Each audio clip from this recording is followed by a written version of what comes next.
Praise the lord. ದೇವರ ನಾಮಕ್ಕೆ ಸ್ತೋತ್ರ ಉಂಟಾಗಲ್ಪಡಲಿ. ಪ್ರೀತಿಯುಳ್ಳ ದೇವ ಜನರೇ, ಯೇಸು ಕ್ರಿಸ್ತನ ಹೆಸರಿನಲ್ಲಿ ನಾನು ನಿಮ್ಮನ್ನು ವಂದಿಸುತ್ತೇನೆ. ಕೀರ್ತನೆಗಳು 33ನೇ ಅಧ್ಯಾಯ 11ನೇ ವಚನದಲ್ಲಿ ವಾಕ್ಯ ಈ ರೀತಿಯಾಗಿ ಬರೆಯಲ್ಪಟ್ಟಿದೆ. ಯೆಹೋವನ ಆಲೋಚನೆಯು ಶಾಶ್ವತವಾಗಿಯೇ ನಿಲ್ಲುವುದು, ಆತನ ಸಂಕಲ್ಪವು ಎಂದೆಂದಿಗೂ ಕದಲುವುದಿಲ್ಲ ಎಂದು ವಚನ ಬರೆಯಲ್ಪಟ್ಟಿದೆ. ಅಂದರೆ ಪ್ರೀತಿಯುಳ್ಳ ದೇವ ಜನರೇ, ದೇವರ ಆಲೋಚನೆ ಅದೇನಾಗಿದೆ, ಶಾಶ್ವತವಾಗಿದೆ.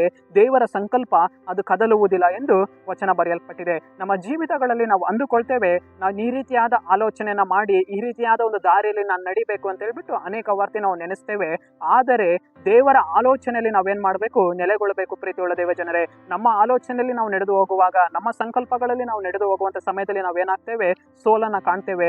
ಆದ್ರೆ ಕರ್ತನ ಆಲೋಚನೆಯಲ್ಲಿ ನಾವು ನಡೆಯುವಂತ ಸಮಯದಲ್ಲಿ ಒಂದು ಜಯವನ್ನ ನೋಡ್ತೇವೆ. ಪ್ರೀತಿಯುಳ್ಳ ದೇವ ಜನರೇ, ದೇವರ ಆಲೋಚನೆ ಅದೇನಾಗಿದೆ, ದೊಡ್ಡದಾಗಿದೆ. ಪ್ರೀತಿಯುಳ್ಳ ದೇವ ಜನರೇ, ನಮ್ಮ ಆಲೋಚನೆಗಳಿಗಿಂತ ದೇವರ ಆಲೋಚನೆ ಅದು ಉನ್ನತವಾಗಿದೆ ಎಂದು ವಚನ ಬರೆಯಲ್ಪಟ್ಟಿದೆ. ನಮ್ಮ ಸಂಕಲ್ಪಗಳಿಗಿಂತ ದೇವರ ಸಂಕಲ್ಪ ಅದೇನಾಗಿದೆ, ಉನ್ನತವಾಗಿದೆ. ಪ್ರೀತಿಯುಳ್ಳ ದೇವ ಜನರೇ, ದೇವರ ಸಂಕಲ್ಪಗಳು ಅದು ನಮ್ಮ ಜೀವಿತಗಳಲ್ಲಿ ಅದೇನಾಗಿದೆ, ಕದಲುವುದಿಲ್ಲ. ಪ್ರೀತಿಯುಳ್ಳ ದೇವ ಜನರೇ, ನಾವು ನಡೆದು ಹೋಗುವಂತ ದಾರಿಗಳನ್ನ ನಮ್ಮ ದೇವರಿಗೆ ಒಪ್ಪಿಸಿಕೊಡಬೇಕು. ಕರ್ತನೆ, ನಿನ್ನ ಆಲೋಚನೆನ ನನ್ನ ಜೀವಿತದಲ್ಲಿ ನೆರವೇರಿಸಪ್ಪ.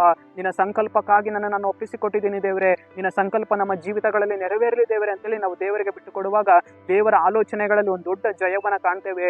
ದೇವರ ಸಂಕಲ್ಪಗಳಲ್ಲಿ ಒಂದು ಹೊಸ ಮಹಿಮೆನ ನಾವು ನೋಡ್ತೇವೆ. ಪ್ರೀತಿಯುಳ್ಳ ದೇವ ಜನರೇ, ನಮ್ಮ ಜೀವಿತಗಳನ್ನ, ನಮ್ಮ ಆಲೋಚನೆಗಳನ್ನ, ನಮ್ಮ ಸಂಕಲ್ಪಗಳನ್ನ ಕರ್ತನಲ್ಲಿ ನಾವು ನೆರವೇರಿಸಿಕೊಳ್ಳೋಣ. ಸರಿ, ನಾವು ಪ್ರಾರ್ಥಿಸೋಣ. ಅಪ್ಪ ಕರ್ತನೆ, ಈ ಸಮಯಕ್ಕಾಗಿ ನಾನು ನಿಮಗೆ ಸ್ತೋತ್ರ ಮಾಡ್ತೇನೆ ರಾಜ. ಈ ವಾಕ್ಯ ಭಾಗ ಸಂದೇಶವನ್ನ ನೋಡ್ತಾ ಇರುವ ಜನಗಳನ್ನ ನೀನು ಸಂಧಿಸು ದೇವರೇ. ಅವರ ಜೀವಿತಗಳಲ್ಲಿ ಸ್ವಾಮಿ ನಿಮ್ಮ ಆಲೋಚನೆಗಳು ನೆರವೇರಲಿ, ನಿನ್ನ ಸಂಕಲ್ಪ ನೆರವೇರಲಿ ದೇವರೇ. ಅಪ್ಪ, ನಿನ್ನ ಆಲೋಚನೆಗಳನ್ನ ಸ್ಥಿರ ಮಾಡಪ್ಪ. ನಿಮ್ಮ ನಾಮಕ್ಕೆ ಸ್ತೋತ್ರ ರಾಜ. ನೀನು ಹೊಸ ಕಾರ್ಯಗಳನ್ನ ಮಾಡು ಸ್ವಾಮಿ. ನಿಮ್ಮ ನಾಮಕ್ಕೆ ಸ್ತೋತ್ರ ದೇವರೇ. ನಜರೇತಿನ ಯೇಸುವಿನ ನಾಮದಲ್ಲಿ ತಂದೆಯಾದ ದೇವರೇ, ಆಮೇನ್.